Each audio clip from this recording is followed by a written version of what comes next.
Hey everybody. So, how are you? So, I wanted to do something a little different. Usually, I talk about something political or relationships. I'm going to talk about the 2016 summer movie season, and in general, it's because I saw a movie yesterday, and it's another movie that's just divisive amongst movie-going public and comic book fans and movie-going individuals that are targeted by movie theaters. So let me see, where do I fall in that range? I'm a comic book fan. I'm reading comic books since the late '80s, early '90s. Um, I go to the movies. Uh, I see the blockbusters mainly within the realm of comic book movies, but they've been, again, we'll go into that later. Do I regularly go to the movies? No. Do I go the first week? No. It depends on what it is. It depends on really what it is. It's something that excites me, and I guess for myself, the excitement has dwelled down a lot. It's because last night I went to see X Men Apocalypse, and I know it's some people that like it, some people don't. I fell on the avenue of, or more or less within the spectrum of, it was a movie, and I went with my wife. I usually go with my wife to movies because she's like me; she enjoys comic books. Um, as you can see, the Nightwing shirt that I'm wearing, but it was three things that we took away from the end of this movie. One, it was too long. I'm tired of comic book movies needing to be 2.5 hours. I I don't. I can see why people don't go to movie theaters. For one, why would I want to go to a place in the dark with a bunch of people I don't know and sit for 2.5 hours? Why would I want to do that when I can just wait? Next thing I know, it's going to be on streaming service or on DVD, and I can watch it at home, in my own, basically in my own privacy. But why? Again, so length was one. Two was the expositions of Apocalypse. Every other line was him giving a grandioso speech, and that was a turnoff. And then the final thing was the last 30 minutes. It was like 50 Shades of Apocalypse, and me and her were like joking the whole time. And I know that's probably not what Bryan Singer wanted, but what was that? Like, really? Like, it was so many things that just made us question, and we just joking, and like we were sitting there laughing at this movie. And I know that's not what Fox nor Bryan Singer wanted, but oh my god, it was interesting to say the least. Um, Now, I wanted to talk about movies this summer. Um, as by the obvious me wearing a Nightwing shirt, I'm a giant Batman fan. So Batman v Superman.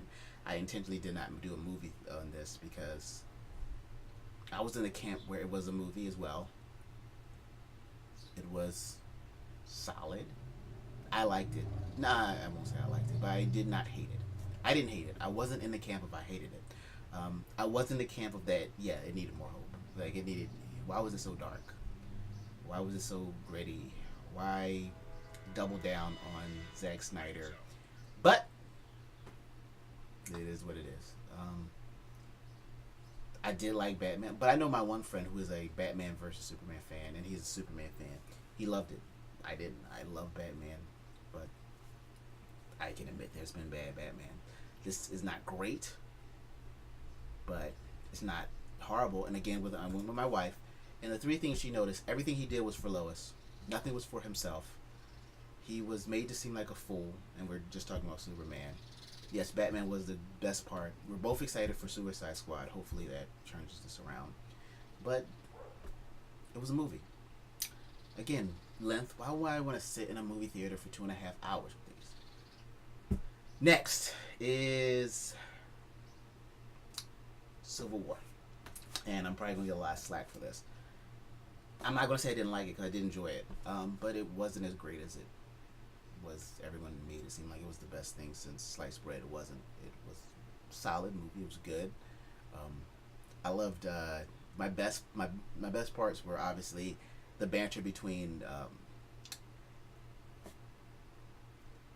Falcon and Winter Soldier. I feel like them two, they should, if I guess if Fox wasn't doing a Lethal Weapon movie or a Lethal Weapon TV series with Damon Wayans, there is your new Lethal Weapon. Anthony Mackie, Sebastian Stan, book it. That should be your new Lethal Weapon. They should restart the franchise with those two gentlemen, or just do Bucky and Falcon movie. That would be amazing. I would love. I would go to see it. Spider-Man, I enjoyed. Ant-Man, I enjoyed a lot. And it's funny, my wife did not like Ant-Man. It was a boring movie to her. She didn't enjoy it at all. But I enjoyed Ant-Man. It was okay. Next thing was, I guess, in the end, Zemo's plan was so intricate and so detailed that everything had to fall into place just to get them two to fight. Just to find this one tape to have them two to fight, and it was just, really? Huh? That was a little thing I had. Action scenes were great, so I couldn't complain or anything of that nature for it. But I guess I'm not saying I am getting tired of the blockbuster. I'm getting tired of the comic book movie, and it's sad that I say that. It's sad that I feel that. Because yesterday I live in Philadelphia, and yesterday was Philadelphia Comic Con. We went that morning, and then we saw the movie that night. But I should have been excited. I should have been more yay, but I'm not. I guess, like I said, I wanted to bring up Suicide Squad. We're excited about Suicide Squad. We hope that does it for us. Hope it brings it around. But fingers crossed. I hope it does. That's generally all I'm gonna say. I'm gonna won't say steadfast, but I'm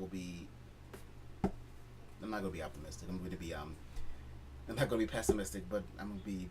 I can't say I would be neutral, but I'll. You know what? I'm changing my mind. I'm gonna be optimistic. Hopefully, I will change. Movies will come out. Maybe next year, Wonder Woman will change it for me. Maybe Doc Strange at the end of the year might change it for me. But we'll see. We will see. Again, I'd like to thank everyone for coming. That is about really it.